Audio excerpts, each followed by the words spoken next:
चलो previous lecture में हम लोगों ने इंडियन एविडेंस एक्ट के रिगार्डिंग बेसिक उसका इंट्रोडक्शन देखा था, application of law and classification of evidences देखे थे। नाउ ये लेक्चर में हम लोग हमारे प्रोविजन से इंडियन एविडेंस एक्ट के रिगार्डिंग वो स्टार्ट करने वाले। जैसे कि सेक्शन इंडियन एविडेंस एक्ट हम लोगों ने देखा कि 3 पार्ट में डिवाइडेड है, उसके 11 चैप्टर्स है। तो 3 पार्ट में जो हमारा फर्स्ट चैप्टर है प्रिलिमिनरी, सेक्शन 1 से लेकर सेक्शन 4 तक, तो हम लोग आज डिस्कस करेंगे। सेक्शन 1 जो है इंडियन एविडेंस एक्ट का, जहाँ पे एक्सटेंशन के रिगार्डिंग बात करते हैं, एक्सटेंशन एंड एप्लीकेबिलिटी के रिगार्डिंग। जो हमारे इंडियन एविडेंस एक्ट है, जो एक्ट का इनकॉर्पोरेशन या एनफोर्समेंट ब्रिटिश इंडिया में हुआ है, जिसका इनकॉर्पोरेशन या ड्राफ्टिंग है जो सर जेम्स स्टीफन उन्होंने की थी। और ये इंडियन एविडेंस एक्ट का एप्लीकेबिलिटी है होल इंडिया, पूरे इंडिया के लिए एप्लीकेबल है, including state of Jammu and Kashmir. जो पहले जो हमारा एक्ट था जम्मू एंड कश्मीर के लिए एप्लीकेबल नहीं था, बाद में Jammu and Kashmir reorganisation act 2019 का जब से पास हुआ है, तो टेरिटोरियल एप्लीकेबिलिटी में हमारा एक्ट है इंडियन जम्मू एंड कश्मीर के लिए भी इक्वली एप्लीकेबल है। उसके बाद में अगर हम लोग जुडिशियल प्रोसीडिंग के लिए देखें तो इंडियन एविडेंस एक्ट है is applicable to the all judicial proceeding, जितने भी जुडिशियल प्रोसीडिंग हैं उसके लिए एप्लीकेबल है, इंक्लूडिंग उसमें ऐसे कोई अथॉरिटीज़ है which is incorporated by the government या स्टेट ने उनको इनकॉर्पोरेट किया है, उनके लिए भी स्टेट ने इनकॉर्पोरेट किया और उनके पास में एविडेंस ओथ पे एविडेंस लेने के पावर्स एडजुडिकेट किए हैं, वो भी पर्सन्स इंडियन एविडेंस एक्ट का एप्लीकेशंस के परिव्यू में आ सकते हैं। उसके बाद में इंडियन एविडेंस एक्ट है ये एप्लीकेबल होगा कोर्ट मार्शल पे, लेकिन उसमें कोर्ट मार्शल मतलब जो मार्शल लॉ है उसके लिए एप्लीकेबल होंगे, लेकिन उसमें एयरफोर्स आर्मी नेवी का कोर्ट मार्शल है वो नहीं आएगा, लेकिन मार्शल लॉ से इंडियन एविडेंस एक्ट के परव्यू में आते हैं। Indian evidence act does not applicable to the affidavit और आर्बिट्रेशन प्रोसीडिंग है, उसमें इंडियन एविडेंस एक्ट एप्लीकेबल नहीं होंगे। आर्बिट्रेशन एक्ट के सेक्शन 19 में क्लियरली मेंशन किया है कि इंडियन एविडेंस एक्ट है इट डज नॉट एप्लीकेबल। उसके बाद में आ जाता है सेक्शन 2 हमारा रिपील्ड हो गया है। उसके बाद में because of that reason we will not study section 2 here. After we have the section 3। Section 3 में इंटरप्रिटेशन क्लॉज दिए है।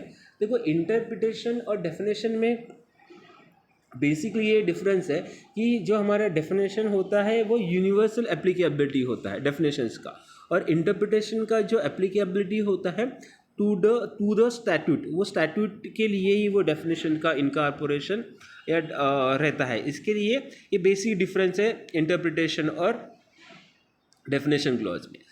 सेक्शन 3 है, सेक्शन 3 में बेसिक से डेफिनेशन दिए हैं।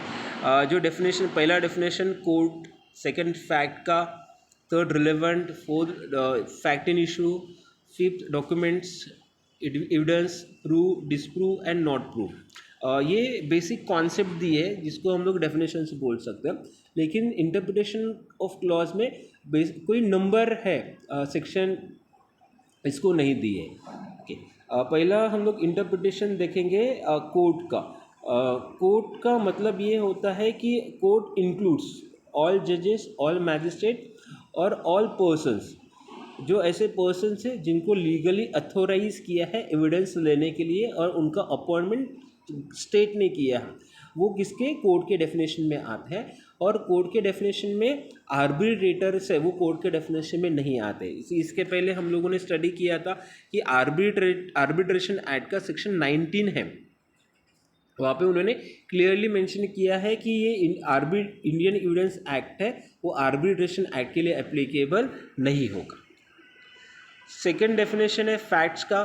फैक्ट्स मीन्स क्या है, कोई ऐसे घटना, ओके, जिसको हम लोग क्या बोलेंगे, फैक्ट्स बोलेंगे। और फैक्ट्स का डेफिनेशन है मीन्स एंड इंक्लूड्स वाला डेफिनेशन। इसका मतलब क्या है कि ये डेफिनेशन अपने आप में ही परिपूर्ण डेफिनेशन है। फैक्ट्स है एनीथिंग, स्टेट ऑफ थिंग और relation of thing capable of being perceived by the senses, ऐसे कोई थिंग्स है okay, any things, state of things और रिलेशन ऑफ थिंग्स, ऐसे कोई थिंग्स है या ऐसे कोई परिस्थिति है जो थिंग्स और परिस्थिति, जो सिचुएशन हम अपने सेंसेस के द्वारा कैपेबल है परस्यू करने के लिए, तो उनको हम लोग क्या बोलेंगे, फैक्ट्स बोलेंगे। फैक्ट में जो बेंथम है उन्होंने दो प्रकार के फैक्ट्स डिवाइड किए हैं। एक होता है हमारा फिजिकल फैक्ट्स एंड दूसरा होता है हमारा साइकोलॉजिकल फैक्ट्स। जो हमारे फिजिकल, जब भी हम लोग नीचे एग्जाम्पल देखेंगे तो वहाँ पे दो प्रकार के फैक्ट्स दिए, एक है फिजिकल फैक्ट्स और दूसरा साइकोलॉजिकल फैक्ट्स। इसके अलावा जो मेंटल कंडीशंस है जो साइकोलॉजिकल फैक्ट्स के अंदर में आते हैं, और फिजिकल फैक्ट्स जो इलुस्ट्रेशन ABC में दिया है, जो हम हमारे सेंसेस के द्वारा परस्यू कर सकते हैं। एग्जाम्पल में हम लोग देखेंगे, पहला एग्जाम्पल दिया है that there are certain objects arrange in a certain order in a certain places is a facts. जैसे कि मेरे सामने में जो कुछ भी थिंग्स है, जैसे कि भाई हवा चल रही है, सामने किताबें है, चेयर है, कंप्यूटर्स है, ये क्या हो गए, फैक्ट्स है। वो facts, certain objects arrange in a certain order in certain places, in places is fact. ये सामने चेयर है, कंप्यूटर है, फैन है, ये सब कुछ क्या हो गया, एक सर्टेन ऑब्जेक्ट है और सर्टेन मैनर में उन्होंने अरेंज किया। सेकेंड इलुस्ट्रेशन है दैट अ मैन हियर और सॉ समथिंग इज फैक्ट। कोई पर्सन है, उन्होंने कुछ सुना है या कुछ देखा है, वो भी अपने सेंसेस के द्वारा वो परस्यू कर रहा है, तो वो भी फैक्ट्स के डेफिनेशन में जाएगा। और वही कौन से फैक्ट्स है, फिजिकल फैक्ट्स है। थर्ड इलुस्ट्रेशन है that a man said certain words is a facts. किसी ने कुछ बोला है, वो भी फैक्ट्स के डेफिनेशन में ही आए।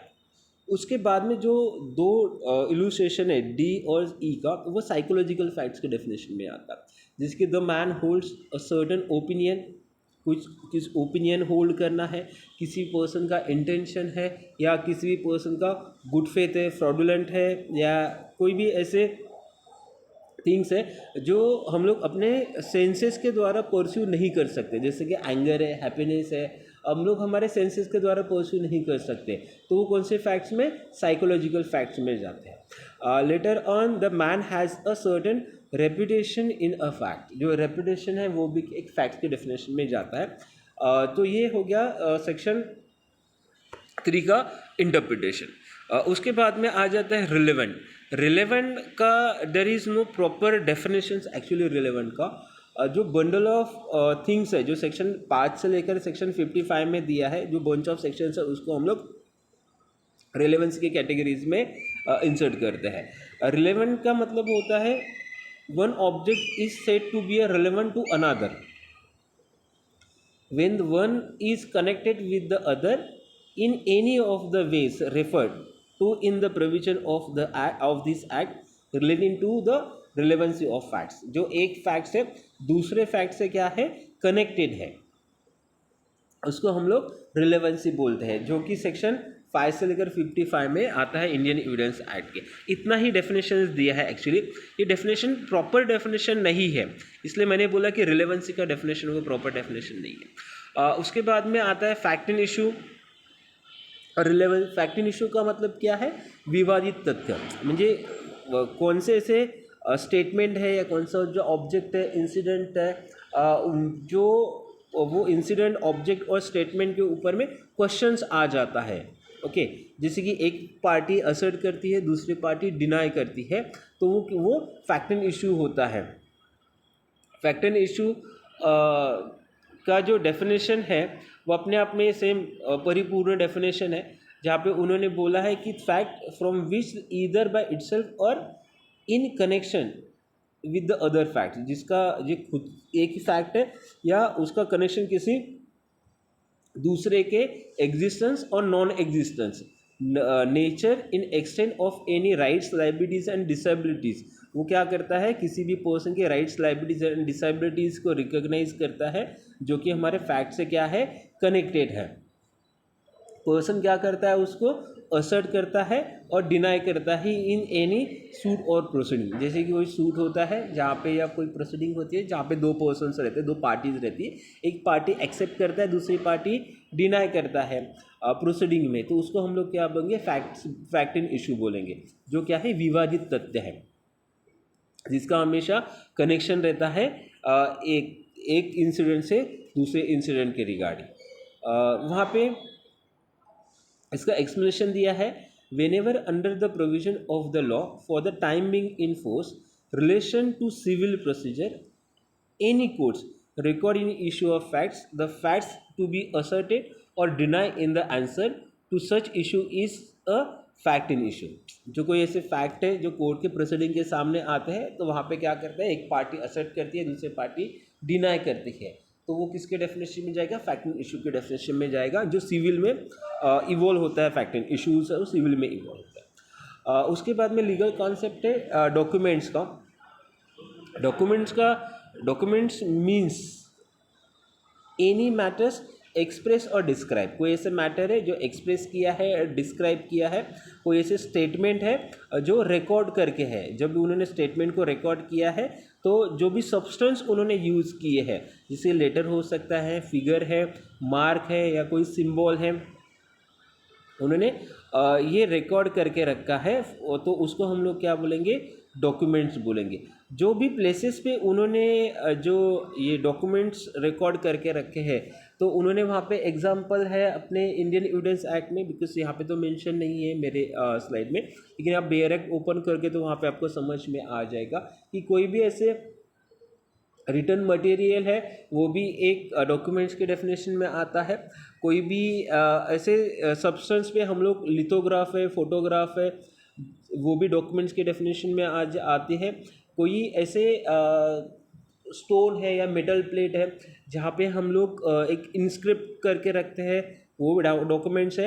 या कैरिकेचर है, वो भी डॉक्यूमेंट के डेफिनेशन में ही आता है। उसके बाद में आ जाता है evidence. Evidence means and include same परिपूर्ण डेफिनेशन है, all the statement which the courts permit or require to be made before it by witnesses in relation to matter in fact under inquiry, such statement are called oral evidences। मतलब evidences है दो प्रकार के होते हैं, documentary evidences है और oral evidences है। और जब भी जैसे कि इंफॉर्मेशन टेक्नोलॉजी एक्ट आ गया, उसमें जो इलेक्ट्रॉनिक्स एविडेंसेस है वो भी डॉक्यूमेंट्री एविडेंस की कैटेगरीज में ही वो फॉल होते हैं। तो एविडेंस, ओरल एविडेंसेस का मतलब ये है कि कोर्ट में हम लोग क्या करते हैं, फैक्ट इन इशू और रिलेवेंट ऑफ फैक्ट्स के रिगार्डिंग कुछ भी सब्सटेंस है वो शो करते हैं, वो प्रेजेंट करते हैं, प्रोड्यूस करते हैं। एक जो असर्ट, एक पार्टी है वो असर्ट करने के लिए और दूसरा पार्टी है वो डिनाई करने के लिए, उसको हम लोग एविडेंसेस बोलेंगे।